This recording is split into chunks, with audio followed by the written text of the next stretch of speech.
नमस्कार दोस्तों, क्या आप लोगों ने कभी मुंगेरी लाल का हसीन सपना देखा है? नहीं देखा तो जाकर कभी राठी सर के न्यू स्टूडेंट को देख लेना, क्योंकि वो उसी सपने में जी रहे हैं।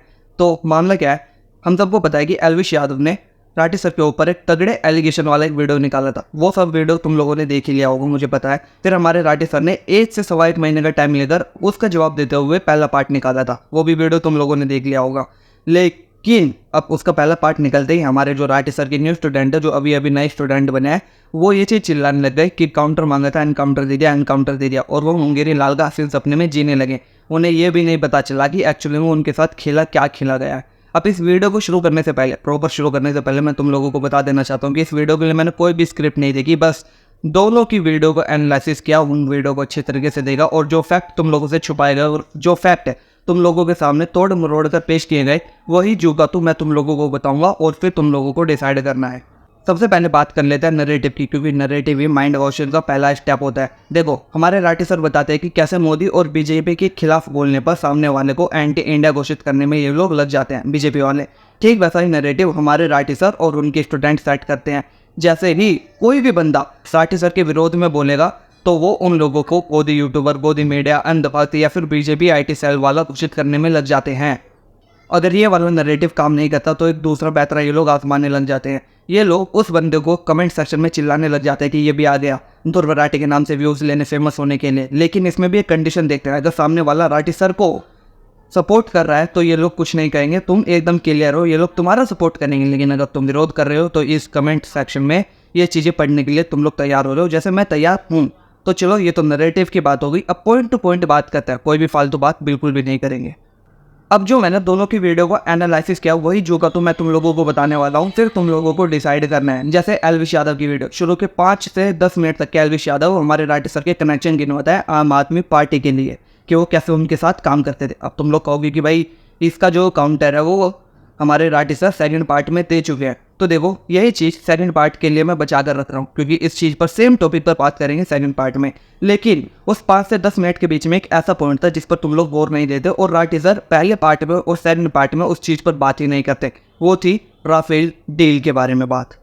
राफेल डील पॉइंट, ये एक ऐसा पॉइंट था जिसका जिक्र राठी सर ने अपनी दोनों में से किसी भी वीडियो में नहीं किया।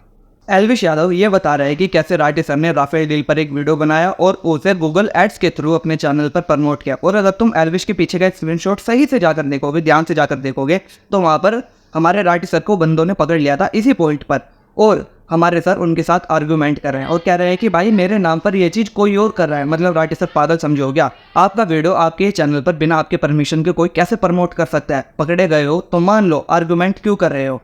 अब राफेल डील पर हम लोग बात कर ही रहे हैं तो एक प्लस पॉइंट है जो मैं तुम लोगों को बता देता हूँ। एक लड़का था जिसने ट्वीट किया था और उस ट्वीट में उसने बताया था कि वो कैसे राठी सर की सभी वीडियो को अपने व्हाट्सअप और फेसबुक ग्रुप में शेयर करता रहता था, और कैसे वो राठी सर की तरह बनना चाहता था और वो राठी सर का कितना बड़ा फैन था। तो उसने डिसाइड किया कि वो इस मुद्दे पर खुद ही रिसर्च करेगा, और करीब अपनी ज़िंदगी के 100 से ज़्यादा घंटे उसने राफेल डील पर दे दिए, और उससे पता लगा कि ये एक प्योर फेक वीडियो थी। और जब सुप्रीम कोर्ट ने इस पर राहुल गांधी जी को लताड़ा और माफ़ी मांगने को बोला तो ये मामला पूरी तरीके से क्लियर हो गया। अब राठी सर के न्यू स्टूडेंट, तुम लोग डिसाइड करो कि किसकी माननी है, सुप्रीम कोर्ट की या फिर हमारे राठी सर की। और राठी सर ने अभी भी उस वीडियो को अपने चैनल पर रखा हुआ है, और इसी पार्ट को, एल्विश के इसी पॉइंट को राठी सर ने अपनी दोनों ही पार्ट में स्किप कर दिया, इसके बारे में बात ही नहीं करी।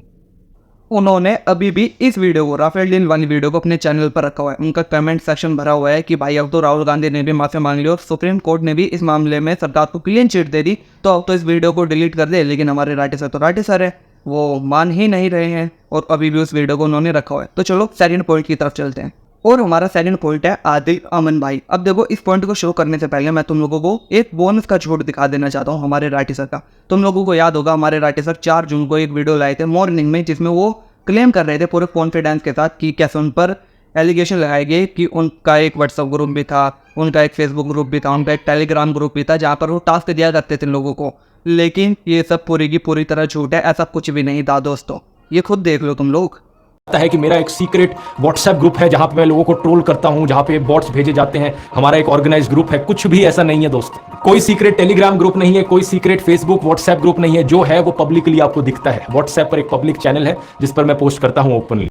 और जब बारी आती है एल्विश को जवाब देने की, तो हमारे राठी सर ये बात मान लेते हैं कि उनका एक फेसबुक स्क्वाड हुआ करता था। अरे यही चीज़ तो एल्विश अपनी वीडियो की 11वें मिनट में बता रहा था स्क्रीनशॉट शेयर करके, कैसे आपका एक व्हाट्सएप ग्रुप हुआ करता था। लेकिन जिस बात को आप नकारते थे, एल्विश की एक छोटी सी गलती की वजह से आपने वो चीज़ स्वीकार कर ली। चलिए स्वीकार करी, उसके लिए ताली तो बनती है, लेकिन झूठ तो झूठ ही होता है सर। अब बात कर लेते हैं आदिल अमन भाई की। अब मैं चाहता हूँ कि ये पॉइंट तुम बहुत ज़्यादा ध्यान से देखो, और इस पॉइंट को देखने के बाद जो मैं तुम लोगों को बता रहा हूँ वो चीज़ जाकर तुम हमारे राठी सर की वीडियो में और एल्विश यादव की वीडियो में जाकर रिचेक कर सकते हो कि क्या मैंने सही बताया है या नहीं बताया। अब होता क्या है, एल्विश यादव एक स्क्रीनशॉट शेयर करता है जहाँ पर आदिल नाम का एक बंदा मोदी और अमित शाह के बारे में बहुत ही ज़्यादा वॉयलेंस कमेंट कर रहा है, जिसे हमारे राठी सर भी एक्सेप्ट नहीं करते, सहन नहीं करते। वो उन्होंने खुद उस वीडियो में बताया है। लेकिन पता है क्या है दोस्तों, यहाँ पर हमारे सर से एक गलती हुई। गलती नहीं, ये जानबूझकर की गई गलती थी, क्योंकि उन्हें अपने सब्सक्राइबर को बहकाना था। जो सा स्क्रीनशॉट एल्विश यादव ने शेयर किया, अगर तुम उसका यूज़र नेम देखोगे तो उसके यूज़र नेम की स्पेलिंग है AADIL। और जो अपने वीडियो एडिटिंग के थ्रू हमारे राठी सर ने वो स्क्रीनशॉट शेयर किया, जहाँ पर उन्होंने बताया कि वो इस वॉयलेंट कमेंट को शेयर वो सपोर्ट नहीं करते, उस यूज़र नेम की स्पेलिंग है ADIL। अब तुम लोग कहोगे कि छोटी सी गलतियाँ हो जाती है, लेकिन ये जानबूझकर की गई गलती है। और ऐसी गलती क्यों की गई ये मैं तुम लोगों को आगे बताऊंगा। हमारे राठी सर बताते हैं कि जो उनके फेसबुक ग्रुप के एडमिन थे वो उन्हें पर्सनली नहीं मिले थे और ना ही वो उन्हें जानते थे। उन्होंने इस बेस पर उन्हें एडमिन चुना था क्योंकि वो उनके ग्रुप में सबसे ज़्यादा एक्टिव रहते थे, उनकी पोस्ट को लाइक करते थे, उनकी पोस्ट को कमेंट करते थे, और उस ज़माने में फेसबुक की खुद की सजेशन रहती थी। कुछ ऐसा ही बोला था ना, तुम लोग उस वीडियो में जाकर देख सकते हो। लेकिन इसी सिनेरियो में एक पॉइंट ऐसा है जिसके बारे में हमारे राठी सर बात ही नहीं करते, लेकिन एल्विश यादव उस चीज़ के बारे में बताता है। तुम लोगों को याद होगा, एल्विश बताता है अपनी वीडियो में कि कैसे राठी सर को लड़कों की ज़रूरत थी प्रोटेस्ट करवाने के लिए, उन्हें 50 से 100 लड़कों की ज़रूरत थी, और कैसे उस प्रोटेस्ट को लीड करते आदिल अमन, और जिन्हें भी उस प्रोटेस्ट में हिस्सा लेना था वो अपना नंबर नीचे छोड़ दो और आदिल अमन साहब जो है वो उनसे कॉन्टैक्ट करेंगे। लेकिन यहाँ पर मेरा सवाल ये है कि अगर आप उनसे पर्सनली मिले ही नहीं, तो इतनी बड़ी जिम्मेदारी, प्रोटेस्ट की जिम्मेदारी आप किसी अनजान व्यक्ति को कैसे दे सकते हो? It's impossible sir. चलो ठीक है, ये सब तो होता रहता है, लेकिन एक प्लस पॉइंट मैं तुम लोगों को बताने वाला हूँ। हमारे राठी सर जो थे वो एक डोनेशन के लिए पैसे इकट्ठा कर रहे थे, और तुम लोगों को पता है कि उस डोनेशन में जिस डोनेशन के लिए पैसे इकट्ठा कर रहे थे उसका अकाउंट नंबर क्या था, और उस अकाउंट नंबर के होल्डर का मालिक का नाम क्या था? आदिल अमन, AADIL। अब दो सिनेरियो एक जैसे तो नहीं हो सकते। आप अनजान व्यक्ति का अकाउंट नंबर किसी के साथ शेयर कर ही नहीं सकते, या कोई अनजान व्यक्ति जिसके साथ आप मिले ना हो वो अपना अकाउंट नंबर मेरे साथ शेयर नहीं कर सकता। यही चीज़ ये वाला भाई बताने के लिए आया था कि क्या आपको डोनेशन के लिए किसी का अकाउंट नंबर भी नहीं दे सकता है, लेकिन अनजान का नहीं। और ये चीज़ मैंने इनसे कही थी कि क्या आप मुझे अपना अकाउंट नंबर देंगे, मुझे डोनेशन के लिए पैसों की ज़रूरत है। तो ये भाई बात को घुमाने लग गए। अब जो समझदार होगा वो इस चीज़ को समझ ही जाएगा कि कोई भी अनजान व्यक्ति किसी भी अनजान व्यक्ति को जो सिर्फ फेसबुक के माध्यम से किसी के साथ मिला हो, वो कभी भी अपना अकाउंट नंबर उसके साथ शेयर नहीं करेगा। अब मेरे यहाँ पर दो सवाल है। अगर हमारे राठी सर उनसे पर्सनली मिले ही नहीं तो उनका अकाउंट नंबर अपनी चैरिटी के लिए कैसे शेयर कर रहे हैं? दूसरा, प्रोटेस्ट, जो भी सबसे बड़ी जिम्मेदारी होती है कि कहीं यहाँ पर गलती ना हो जाए, आप एक अनजान व्यक्ति को लीड करने के लिए कैसे कह सकते हो? अब बात कर लेते हैं आदिल अमन की स्पेलिंग की, कि हमारे सर ने आदिल अमन नाम की स्पेलिंग गलत क्यों दिखाई अपने वीडियो एडिटिंग के थ्रू। वो दरअसल गलती ये हुई कि एल्विश यादव ने जो अपने पीछे आदिल अमन नाम की प्रोफाइल दिखाई, वहाँ पर स्पेलिंग थी ADIL, और यहीं से ये सारा खेल शुरू होता है। तुम लोगों को सबसे पहले अपनी वीडियो एडिटिंग के थ्रू आदिल की गलत स्पेलिंग दिखाई जाती है, और फिर तुम्हारे दिमाग में डाला जाता है कि ये आदिल अलग है और ये आदिल अलग है। अब मैं ये नहीं कंफर्म कर रहा हूँ कि ये दोनों एक ही हैं, लेकिन हमारे सर ने ही माना है कि AADIL वाला आदिल उनके ग्रुप में था और ADL वाला आदिल उनके ग्रुप में नहीं था। और अगर हम फेसबुक यूज़र नेम की बात करें तो हमारे सर को यही नहीं पता है शायद कि यूज़र नेम चेंज हो सकते हैं। मैंने अपना ये जो यूट्यूब का नाम है इसे भी चेंज किया है, इंस्टाग्राम की जो मेरा नाम है उसे भी चेंज किया है, फेसबुक का जो नाम है उसे भी चेंज किया है। ये सब चेंज हो सकते हैं, एडिट हो सकते हैं। लेकिन अगर फिर भी तुम लोगों में से कोई ज्ञानी है जिसे ये लगता है कि प्रोटेस्ट लीड करने कोई तो कहा है, इसमें कौन सी बड़ी बात है, तो तुम लोग उस प्रोटेस्ट के सिनेरियो को समझो। A हमारे राठी सर, B हमारे आदिल अमन भाईजान, और C D E F ये सारे वो बंदे हैं जो प्रोटेस्ट करने के लिए आए। वो 50-100 बंदे जो राठी सर के कहने पे आए। अब हमारे राठी सर आदिल अमन को नहीं जानते, आदिल अमन उन 50 बंदों को नहीं जानता, वो 50 बंदे जो आए हैं प्रोटेस्ट करने के लिए वो हमारे आदिल अमन भाई साहब को नहीं जानते, लेकिन वो प्रोटेस्ट में आए हैं सिर्फ इसलिए क्योंकि उन्हें हमारे राठी सर ने कहा था कि आप अपना कॉन्टैक्ट नीचे छोड़ दीजिए और आदिल अमन भाई साहब आपसे कॉन्टैक्ट करेंगे। क्या सिनेरियो रहा होगा वहाँ पर भाई?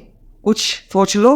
आपने एल्विश को सिर्फ इसलिए बेवकूफ़ बता दिया और गधों का सरदार या बेवकूफ़ों का सरदार बता दिया क्योंकि एल्विश ने जो फेसबुक की आईडी पीछे अपने दिखाई थी उसके नाम की स्पेलिंग कुछ और थी और जो आपके ग्रुप में आदिल अमन था उसके नाम की स्पेलिंग कुछ और थी। यानी कि जो एल्विश ने दिखाई उसके नाम की स्पेलिंग थी ADIL और जो आपके ग्रुप में था वो था AADIL वाला आदिल। ठीक है, लेकिन फिर अब आप ये बताइए कि आप कौन से कैटेगरी में जाओगे? क्या आप पढ़े लिखे अनपढ़ों की कैटेगरी में जाओगे? क्योंकि एल्विश ने यह भी दिखाया था कि वो AADIL वाला आदिल आपके पोस्ट के नीचे हेट कमेंट कर रहा था और उसके नाम की स्पेलिंग थी AADIL, जो कि स्क्रीनशॉट एल्विश ने शेयर किया था। लेकिन आपने अपनी वीडियो एडिटिंग के थ्रू उसकी स्पेलिंग ही चेंज कर दी। आपने क्या दिखा दिया? ADIL, और ये भी जानबूझकर। आप किस कैटेगरी में आओगे सर, ये बता दीजिए। इसके बाद एल्विश ने यह भी बताया कि जो 50 से 100 लड़के प्रोटेस्ट के लिए आए थे, एक्चुअली में वो आए कहाँ से थे, वो कौन से संस्थान से आए थे, लेकिन आपने अपनी दोनों में से किसी भी वीडियो में इस चीज़ पर बात ही नहीं करी। इस पॉइंट को आपने पूरी तरीके से स्किप कर दिया। चलिए कोई बात नहीं, मैं भी इतना डीप नहीं जाऊँगा, ये आपकी मर्जी थी। लेकिन यहाँ पर 2 सवाल अभी भी उठते हैं। पहला वही कि अगर आप किसी को पर्सनली जानते ही नहीं थे तो आपने प्रोटेस्ट जैसी बड़ी जिम्मेदारी उसे कैसे दे दी और लोगों को कैसे कह दिया कि आप अपना कॉन्टैक्ट नंबर छोड़ दीजिए, ये उनसे कॉन्टैक्ट करेंगे। दूसरा सवाल वही बैंक अकाउंट वाला कि आपने शेयर कैसे कर दिया जबकि आप उससे जानते ही नहीं थे, ना पर्सनली जानते थे और ना ही किसी से मिले थे। आप इसका लॉजिकली और सेटिस्फाई करने वाला जवाब ज़रूर दीजिएगा, ठीक है, लेकिन पॉइंट को स्किप मत करना। अब अगले पॉइंट पर चलते हैं। अब हमारा अगला पॉइंट है जॉर्ज सोरोस और हर्षमंदर साहब, और इसमें भी सबसे पहले हम हर्षमंदर जी पर बात करेंगे। ज़्यादा बात नहीं करूँगा, बस कुछ ही बात करूँगा, कुछ पॉइंट तुम लोगों को बताऊँगा, उसके बाद तुम लोग खुद समझ जाना, क्योंकि इसलिए ज़्यादा बात नहीं करूँगा कि हमारे भारत के आदमी है यार। लेकिन जिस तरीके से हमारे सर ने हर्षमंदर जी के लिए लॉजिक दिए वो बहुत ही ज़्यादा वाहियात लॉजिक थे। हमारे सर के अकॉर्डिंग जो बंदा बड़े पोस्ट पर है प्लस उसकी किताबें लिख रखी है प्लस उसे अवार्ड मिला है तो वो कभी कोई गलत काम कर ही नहीं सकता। अरे सर, आपको पता होना चाहिए था कि व्यक्ति की पोस्ट उसकी नीयत पर कोई असर नहीं डालती। अगर व्यक्ति के पास पोस्ट बड़ी है तो उसकी नीयत क्या हो किसी को क्या पता। और प्लस एक बात और याद रखिएगा कि व्यक्ति के कर्म ये चीज़ डिसाइड करते हैं कि उसकी इज्जत करनी चाहिए या नहीं करनी चाहिए। अगर व्यक्ति के कर्म अच्छे हैं तो दूसरा उसकी इज्जत करेगा, अगर व्यक्ति के कर्म बेकार है तो दूसरा उसकी इज्जत नहीं करेगा, चाहे फिर वो किसी भी बड़ी पोस्ट पर क्यों ना हो। और जैसे आपने अवार्ड की बात करी कि हमारे मंदर साहब को इतने ज़्यादा अवार्ड मिला है, तो अवार्ड तो इन्हें भी मिले हैं भाई, और हमारे पूर्व प्रधानमंत्री जी ने दिए, तो क्या हमें इनकी भी इज्जत करनी चाहिए? मंदर साहब के जो कर्म है उसके बारे में मैं तुम्हें सिर्फ एक ही पॉइंट बताऊंगा, उसके बाद तुम लोगों को डिसाइड करना है कि क्या ये एंटी इंडिया है या नहीं है। ये तुम लोगों के ऊपर है, इसमें मैं कुछ भी नहीं कहूँगा। अजमल कसाब, याकूब, इन पाकिस्तानी आतंकवादियों के मर्सी पिटिशन पर साइन किए थे हमारे मंदर साहब ने। अफजल गुरु के मर्सी पिटिशन पर साइन किए थे हमारे मंदर साहब ने। अब मंदर साहब एक ह्यूमन राइट एक्टिविस्ट है। अब मुझे ये समझ नहीं आता कि ह्यूमन राइट एक्टिविस्ट, जहाँ तक मैं समझता हूँ, उन लोगों के लिए काम करता है जो सही में मुसीबत के अंदर हो, जो सही में लोगों को इंसाफ दिलाने के लिए काम करता हो, ठीक है। जैसे अजमल कसाब और उनके साथियों ने जब हमला किया था तो जो उस हमले में लोग मारे गए थे उनकी फैमिली को ये भरोसा दिलाने कि हम आपको इंसाफ दिलाएंगे और अजमल कसाब को जितनी जल्दी हो सके फांसी पर चढ़वा कर ही मानेंगे। लेकिन यहाँ पर तो ये उल्टा हो रहा है, उसकी फांसी को टालने के लिए या फिर कहो कि उसकी सज़ा को कम करने के लिए उसकी मर्सी पिटिशन पर साइन किया जा रहा है। अब तुम लोग खुद ही डिसाइड कर सकते हो। हम अगले पॉइंट पर चलते हैं। एल्विश यादव ने एलिगेशन लगाया था कि जो हमारे राठी सर के कनेक्शन है वो मंदर साहब से और जॉर्ज सोरोस से कहीं ना कहीं जुड़े हुए हैं। इस चीज़ का काउंटर करना था हमारे राठी सर को, लेकिन हमारे राठी सर ने इस चीज़ का काउंटर करने के बजाय इन दोनों की चरण वंदना शुरू कर दी। और सही बताऊं, अभी और न्यू ने, इन दोनों ने तो कुछ भी चरण वंदना नहीं करी थी जितनी हमारे सर ने इन दोनों की गति। अब हम अगले पॉइंट पर चलते हैं, क्योंकि मैंने तुम्हें पहले कहा था कि हर्षमंदर जी के ऊपर मैं इतनी बात नहीं करूँगा, तुम लोग खुद डिसाइड कर लेना। एक पॉइंट मैंने तुम लोगों को बताया, ठीक है, बहुत से पॉइंट है लेकिन मैं इतनी बात उनके ऊपर नहीं करूँगा। अब हमारे अगले पॉइंट पर चलते हैं, जॉर्ज सोरोस। जॉर्ज पर बात करने से पहले मैं राठी सर से पूछना चाहता हूँ कि आपको या आपकी टीम को सुनने में कुछ तकलीफ होने लगी है क्या?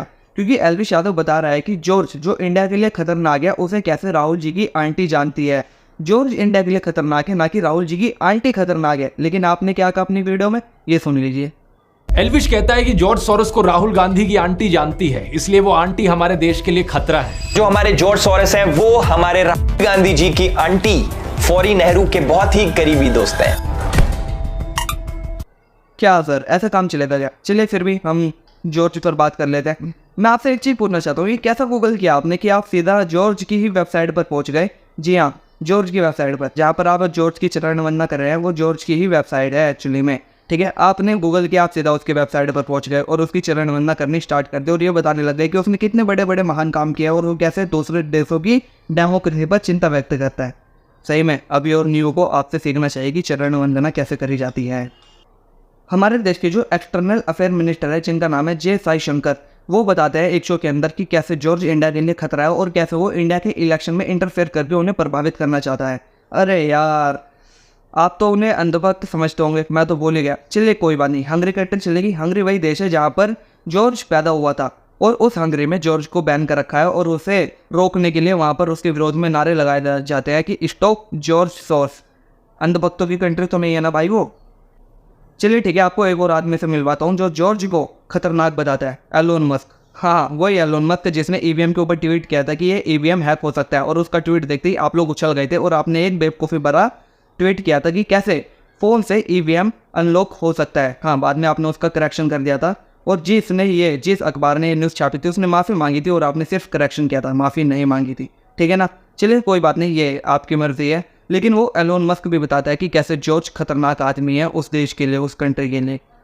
अब तुम लोग खुद सोचो, जॉर्ज जहाँ पर पैदा हुआ है वही हंगरी देश उसे बैन करके बैठा हुआ है। उसके विरोध में उसे रोकने के लिए नारे लगाए जाते हैं, स्टॉप जॉर्ज सोरोस। और ऐसे आदमी की चरण वंदना हमारे सर करते हैं हमारे देश के एक्सटर्नल अफेयर मिनिस्टर, जो कि बताते हैं कि जॉर्ज कैसे इंडिया के लिए खतरनाक आदमी है। ऐसे आदमी की चरण वंदना हमारे सर करते हैं। और कैसे करते हैं? उन्हीं की वेबसाइट से उठाकर उनसे अच्छी अच्छी बातें लेकर हमारे सर उनकी चरण वंदना करते हैं। जो दुनिया का सबसे अमीर आदमी में से एक है एलोन मस्क, वो भी उसे खतरनाक आदमी बताता है और ऐसे आदमी की हमारे सर चरण वंदना करते हैं। सच में अभी एंड न्यू, तुम लोगों को सीखना चाहिए कि एक्चुअली में चरण वंदना करी कैसे जाती है और वो भी उस आदमी की जिसे आप जानते तक नहीं। बाकी यही था मेरा एनालिसिस। अब तुम लोग खुद सोच सकते हो कि किस पॉइंट के बारे में तुम लोगों को बताया गया है, कौन सा काउंटर तुम लोगों को क्या है और क्या इसे काउंटर कहते हैं। सच में अगर इसे काउंटर कहते हैं ना सर जो आपने किया है, तो जो मैं कर रहा हूँ वो उस काउंटर का पोस्टमार्टम है। ठीक है, ऐसे काउंटर नहीं होता सर, पॉइंट टू पॉइंट बात करनी पड़ती है, कोई आलतू फालतू की बात नहीं करनी पड़ती, कोई बीजेपी अंदर नहीं घुसाना पड़ता। अगर 10 एलिगेशन आप पर लगाए गए तो 10 एलिगेशन के जवाब देने पड़ते हैं। 10 में से 1 या 2 एलिगेशन के जवाब नहीं दिए जाते सर। ठीक है ना। ये पर्सनल टारगेट करना बंद कर दो और अभी भी वक्त है कि पॉइंट टू पॉइंट बात करके उन एलिगेशन को खत्म करो, चरण वंदना करनी बंद कर दो। अगर तुम लोगों को ये वीडियो अच्छा लगा हो और वीडियो तुम लोगों ने पूरी देखी हो तो तुम लोगों का बहुत बहुत शुक्रिया। मिलते हैं अगली वीडियो में। और ये सारी चीज़ विथआउट स्क्रिप्ट थी। ठीक है।